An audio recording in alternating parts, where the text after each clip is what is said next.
देश के असली हीरो कौन है, देश का असली मुद्दा क्या है, यह आपको तय करना है। हम आपको मुंबई का ड्रामा और तमाशा नहीं दिखाते हैं। हम आपको अपनी सरहद पर खड़े जांबाजों का शौर्य दिखाते हैं और हम आपके लिए लाए हैं बेहद खास मुहिम। कोरोना जिंदा है। माया नगरी के ग्लैमर और बॉलीवुड के गॉसिप में हमें कोई दिलचस्पी नहीं। हम तो इन दो मुद्दों को आप तक पहुंचाना चाहते हैं क्योंकि ये दोनों मुद्दे ही आपकी जिंदगी से सीधा संबंध रखते हैं, सीधा रिश्ता रखते हैं। मेरी बाईं तरफ आप देख सकते हैं कोरोना से जुड़ी हर डिटेल मौजूद है। हमारा खास मिशन कोरोना जिंदा है शुरू हो चुका है और दाईं तरफ हम आपको दिखा रहे हैं कैसे सरहद से लगातार रिपोर्टिंग की जाती है। दिन और रात देखे बिना देश के असली नायकों की परवाह कैसे की जाती है। हम आपको दो दुश्मनों से लगातार सावधान करेंगे। एक दुश्मन जो हमारी सरहद पर मौजूद है यानी चीन और पाकिस्तान, और दूसरा दुश्मन जो देश के अंदर आतंक मचा रहा है, कोरोना वायरस। आपको इन दोनों से बचकर रहना है, इन दोनों से हिफाजत बहुत जरूरी है। हम आपको रोज कोरोना से जुड़ी हर डिटेल देंगे। कोरोना का नया फेज बेहद भयानक है, इससे बहुत बचकर रहिएगा। और साथ ही हमारे रिपोर्टर्स बॉर्डर से रिपोर्टिंग जारी रखेंगे। तो चलिए इस मुहिम को आगे बढ़ाते हैं। उम्मीद करते हैं कि टीवी 9 भारतवर्ष को आपका पूरा साथ मिलेगा। और आइए शुरुआत करते हैं इस वक्त की बड़ी ब्रेकिंग न्यूज के साथ। एलएसी विवाद पर रक्षा मंत्री राजनाथ सिंह की बैठक इस वक्त जारी है। बैठक में CDS general Bipin Rawat, NSA Ajit Doval और तीनों सेनाओं के प्रमुख भी शामिल हैं। चीन से निपटने की रणनीति पर इस वक्त मंथन चल रहा है और भारत और चीन के बीच इस वक्त की जो टकराव की स्थिति बनी हुई है, ऐसे वक्त में, ऐसे दौर में ये मीटिंग, ये मंथन बहुत ज्यादा अहम हो जाता है। NSA Ajit Doval, CDS general Bipin Rawat और तीनों सेनाओं के प्रमुख इस वक्त रक्षा मंत्री राजनाथ सिंह के साथ एक बेहद अहम मीटिंग कर रहे हैं और स्ट्रैटेजी बन रही है कि आखिर चीन की हिमाकतों का जवाब कैसे दिया जाना है। एससीओ समिट में भारत और चीन के विदेश मंत्रियों की मुलाकात के बाद हालांकि 5 सूत्रीय फॉर्मूला जो है वो सामने आया है जॉइंट स्टेटमेंट में, लेकिन चीन हमेशा यही करता है। मीटिंग में कहता कुछ है लेकिन ग्राउंड पर चीजों को इंप्लीमेंट करने के लिए तैयार नहीं होता, राजी नहीं होता। लिहाजा चीन पर अब किस तरह की दबाव की रणनीति जो है वो आजमाई जाएगी। कैसे इन मुद्दों पर न सिर्फ घेरा जाएगा चीन को, बल्कि ये जो जॉइंट डिक्लेरेशन है इसमें कही गई बातों को करने के लिए मजबूर किया जाएगा। दरअसल इसकी स्ट्रैटेजी बनाना, इसकी रणनीति बनाना इस वक्त बहुत ज्यादा जरूरी है और यही काम इस वक्त हो भी रहा है।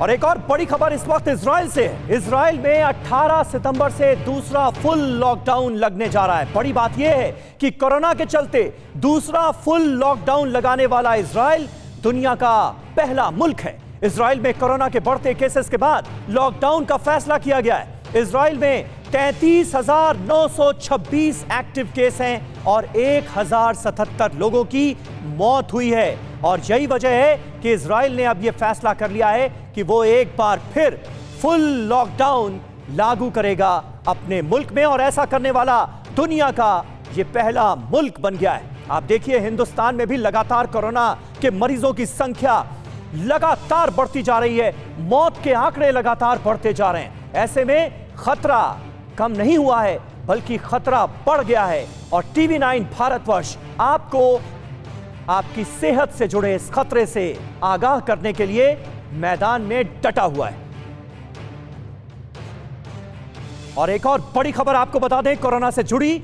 भारत में कोरोना के आंकड़ों में रिकॉर्ड उछाल सामने आया है। एक बार फिर 24 घंटे में देश में कोरोना के 96,551 केस सामने आ गए। देखिए तकरीबन जो संख्या है वो 1 लाख तक पहुंचती हुई नजर आ रही। एक दिन में कोरोना से 1209 लोगों की मौत हुई है। अंदाजा लगाइए खतरा कितना बढ़ चुका है।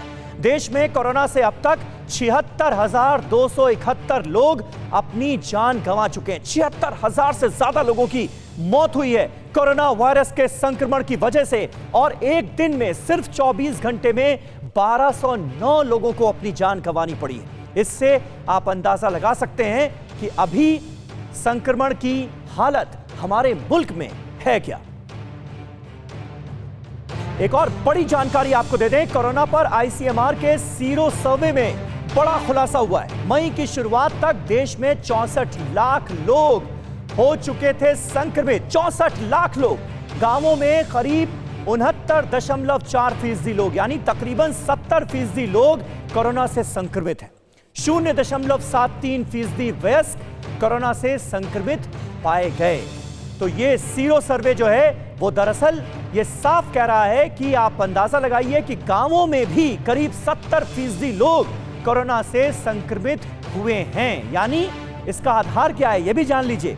एंटीबॉडीज इतने परसेंट लोगों यानी तकरीबन गांवों में रहने वाले 70% लोगों की बॉडी में एंटीबॉडीज पाए गए हैं, जो कि सीधा संकेत है कि ऐसे लोगों में संक्रमण हुआ और फिर संक्रमण खत्म हुआ। तो आईसीएमआर का जो सीरो सर्वे है वो अपने आप में कई चौंकाने वाली जानकारी दे रहा है। मई में 64 लाख लोग संक्रमित हो चुके थे। मई महीने में ही 64 लाख लोग कोरोना वायरस का शिकार हुए थे। गांवों के तकरीबन 70% लोग कोरोना संक्रमित पाए गए। देखिए कितना बड़ा आंकड़ा है। शहरी स्लम के 15.9% लोग यानी तकरीबन 16% लोग संक्रमित पाए गए। शहरी नॉन स्लम के 14.6% लोग संक्रमित पाए गए। 18 से 45 साल के 43.3% लोग कोरोना पॉजिटिव हुए। आईसीएमआर के सीरो सर्वे में ये चौंकाने वाली जानकारियां सामने आई। 46 से 60 साल के लोग 39.5% यानी तकरीबन 40% लोग ऐसे थे जो कि 46 से 60 साल की एज ग्रुप में थे। 60 साल से ऊपर के 17.2% लोग कोरोना से संक्रमित हुए और 18.7% लोग ऐसे थे जो कि जोखिम वाले काम की वजह से कोरोना संक्रमित हुए, कोरोना पॉजिटिव हो गए। और अब देश की सूरत हाल बयां करते हैं। मध्य प्रदेश का रुख करेंगे। मध्य प्रदेश में कोरोना की रफ्तार तेजी से बढ़ रही है। राज्य में कोरोना मरीजों की संख्या 81,000 के आंकड़े को पार कर चुकी है। कोरोना वॉरियर्स लोगों की जान बचाने में जुटे हैं। पूरे दिन पीपीई किट पहनकर डॉक्टर और नर्सेस कैसे लोगों की जान बचा रहे हैं। देखिए पीपीई किट पहनकर कैसे काम करते हैं हमारे कोरोना वॉरियर्स। हमारे संवाददाता मकरंद काले की ये रिपोर्ट देखिए और इन कोरोना वॉरियर्स के जज्बे को सलाम कीजिए। मैं इस समय आइसोलेशन वार्ड में हूँ। मैं पीपीई किट इस समय मैंने पहनी हुई है और यकीन मानिए मैं अंदर से पसीने पसीने हो चुका हूँ। मुझे 2 मिनट खड़ा रहने के लिए एनर्जी की ज़रूरत पड़ रही है। आप सोचिए डॉक्टर्स जो 24-24 घंटे ये पीपीई किट पहनकर काम करते हैं उनकी क्या हालत होगी। मैम हम देख रहे हैं कि आप भी बहुत लंबे टाइम से, मैं जब से हूँ तब से यहाँ पर इलाज कर रहे हो, आप भी पीपीई किट पहने हो। क्या हालत होती है अंदर और पीपीई किट पहनकर कितनी तकलीफ़ होती है 24 घंटे पहने रहना, क्योंकि आप बीच में उतार भी नहीं सकते। सर पीपी किट पहन के जो पसीना आता है हम लोगों को, जो स्कॉटिंग होती है उसकी वजह से ऐसा लगता है कि जैसे हम जल रहे हो, अंदर से झुलस रहे हो। पीपी किट से जो पसीना आता है हम लोग पानी भी नहीं पी सकते। 12-12 घंटे हम लोग पीपी किट पहने रहते हैं। इसकी वजह से हमें कई बार ये इतने N95 और मास्क वगैरह पहने रहते हैं, इसकी वजह से कई बार हम लोगों को ही सांस लेने में तकलीफ होती है, चक्कर आते हैं। पीपी किट की वजह से पसीना पसीना हो जाते हैं और सर पानी भी नहीं पी सकते। जब मतलब पसीना आता है, किट पहने रहते हैं, पेशेंट को ट्रीट करते हैं तो उसकी वजह से पानी भी नहीं पी सकते। और किट पहनना भी ज़रूरी है क्योंकि प्रोटेक्शन ज़्यादा ज़रूरी है हम लोगों के लिए।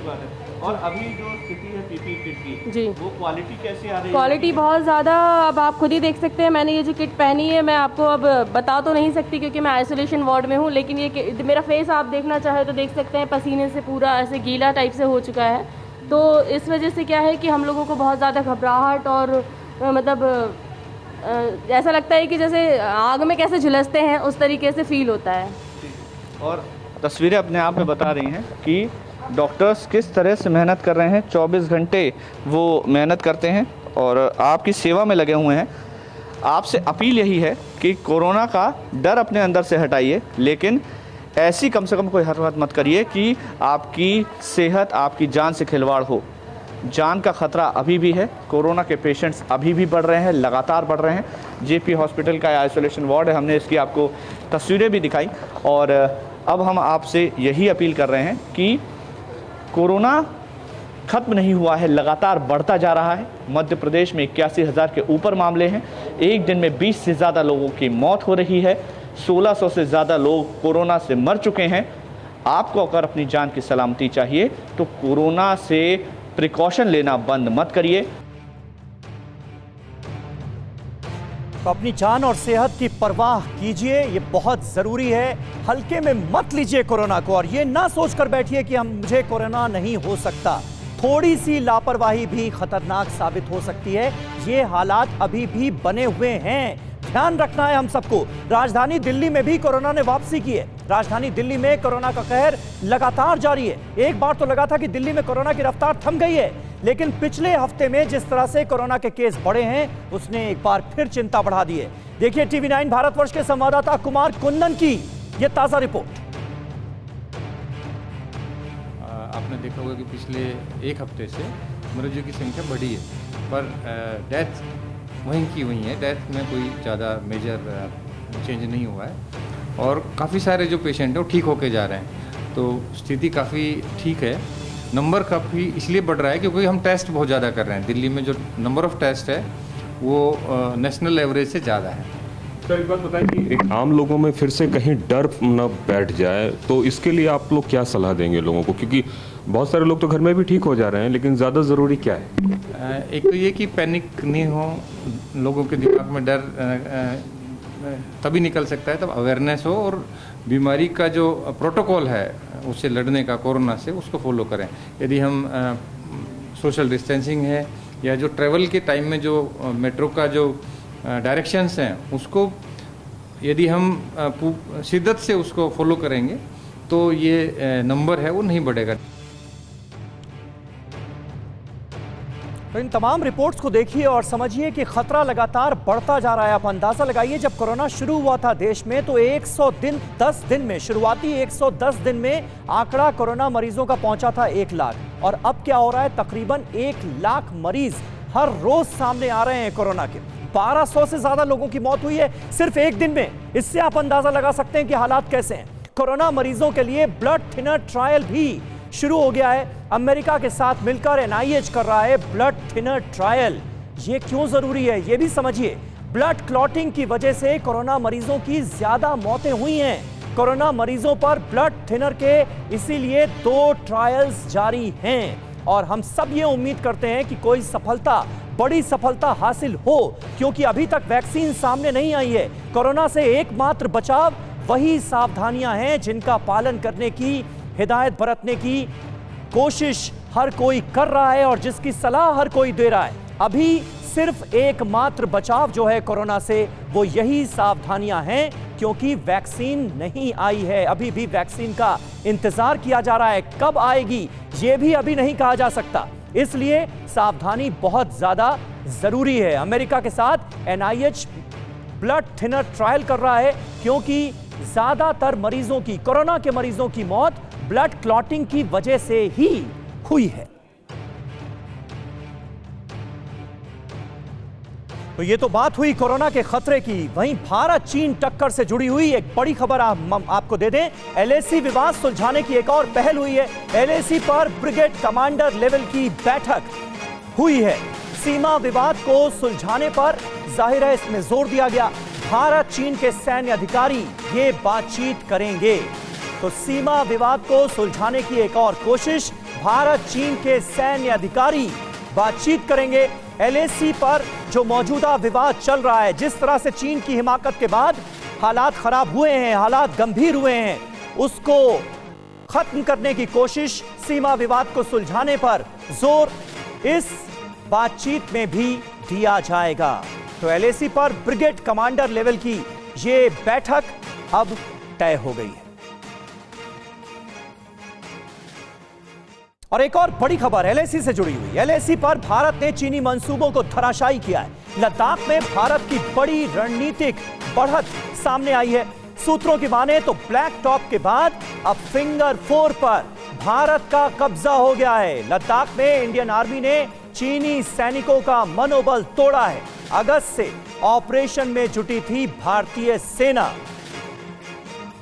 तो ये अपने आप में निश्चित तौर पर एक बड़ी जानकारी है। ऑपरेशन फिंगर 4 कामयाब हुआ है और पैंगोंग लेक के फिंगर 4 पर भारत का कब्जा हो गया है। जो स्ट्रैटेजिक हाइट्स हैं उन पर भारतीय फौज काबिज हो चुकी है और यही बात इस वक्त चीन को बहुत ज्यादा परेशान कर रही है। दरअसल चीन को चीन की ही भाषा में मुंहतोड़ जवाब मिला है, क्योंकि आपको याद होगा फिंगर 4 से फिंगर 8 तक का ये 8 किलोमीटर का इलाका, जहां पर पहले अप्रैल तक ज्वाइंट पेट्रोलिंग होती थी, वहां पर चीन ने कब्जा जमा लिया था और वहां से चीनी फौज हटने के लिए तैयार नहीं थी। लेकिन अब फिंगर 4 पर इस कब्जे के मायने क्या हैं, यह समझाने के लिए हमारे सहयोगी सुमित चौधरी इस वक्त मेरे साथ आ चुके हैं। सुमित, जरा तफसील से बताएं कि इस वक्त फिंगर 4 एरिया की ताजा स्थिति क्या है और हम क्यों ये कह रहे हैं कि दरअसल अब फिंगर 4 पर कब्जा हो चुका है भारतीय सेना का। समीर, सबसे पहले तो मैं आपको बताऊं कि TV9 भारतवर्ष ने ही सबसे पहले ये खबर दर्शकों को बताई थी कि ना सिर्फ हेलमेट टॉप, ब्लैक टॉप, बल्कि इन साउथ पैंगोंग में बल्कि भारत ने अपनी कई पोस्टों की रीलोकेशन फिंगर एरिया में की और स्पेसिफिकली फिंगर 4 के आसपास के इलाकों में। अब मैं आपको बताता हूं कि आखिरकार ये हुआ कैसे। जब ये इनपुट लगातार मिले कि ना सिर्फ साउथ पैंगोंग में चीन बड़ी मूवमेंट कर रहा, बल्कि ये भी इनपुट मिले थे कि फिंगर 4 के रिज लाइन यानी पहाड़ की जो रिज लाइंस हैं उनके ऊपर भी चीन डिप्लॉयमेंट अपनी बढ़ाने वाला और उसकी मोबिलाइजेशन बहुत तेजी से वहां पे बढ़ रही है। इसी के बाद इंडियन आर्मी ने ये अपने छोटे टेक्टिकल ऑपरेशन से आपको कह सकते हैं या फिर रीलोकेशन ऑफ पोस्ट कह सकते हैं, इनका मूवमेंट शुरू किया। करीबन 30 से 40 स्पेशलाइज्ड फोर्सेस की और माउंटेन फोर्सेस की एक टीम बनाई गई, जिसने यहां से फिंगर 4 के पीछे के इलाके से कई रिजेस को अपनी नई पोस्ट बनाई। ये वो पोस्ट थी जो ना तो भारत ने ना चीन ने कभी एक्सप्लोर की थी और इन रिजेस की जो हाइट है वो 17,000 फीट पर और ऐसी टेक्टिकल लोकेशंस पे है जहां पर हम उनकी रिजेस पर उनको मॉनिटर कर सकते हैं। बिल्कुल सुमित, आपने बखूबी समझाया और इन सारी जानकारियों के सामने आने के बाद हमारे दर्शक बखूबी ये समझ सकेंगे कि आखिर हम क्यों ये कह रहे हैं कि स्ट्रैटेजिक हाइट्स पर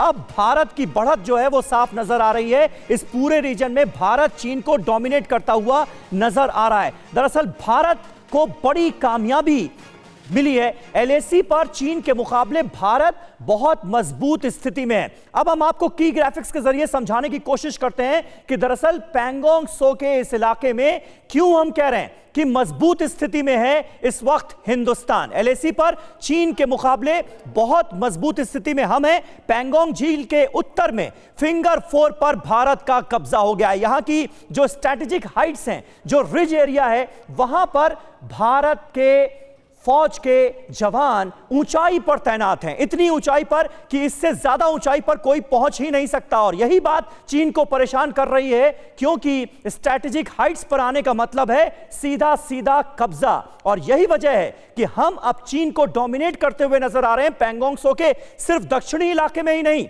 जहां पर ब्लैक टॉप और हेलमेट टॉप पर कब्जा किया था हिंदुस्तान फौज ने, बल्कि नॉर्थ में भी, पैंगोंग त्सो के नॉर्थ में भी, जहां पर यह पूरा फिंगर एरिया है। आप ये देखिए फिंगर 1 से फिंगर 3 तक का इलाका जहां पर हिंदुस्तान की फौज मौजूद है, वहीं फिंगर 4 से फिंगर 8 तक के इस पूरे इलाके पर दरअसल चीनी फौज ने कब्जा जमा कर बैठ गए थे। वो यहां से हटने का नाम नहीं ले रहे थे, जबकि अप्रैल में फिंगर 4 से फिंगर 8 के इस पूरे इलाके में ज्वाइंट पेट्रोलिंग होती थी। और हम यही कह रहे हैं कि अप्रैल की स्थिति जो है उसमें आपको चीजें लानी पड़ेंगी, वो स्थिति आपको बरकरार रखनी पड़ेगी। तो ये मौजूदा स्थिति है जिससे हमने आपको वाकिफ कराया। अड़ी सोमवार से शुक्रवार शाम 6 बजे सिर्फ TV9 भारतवर्ष पर।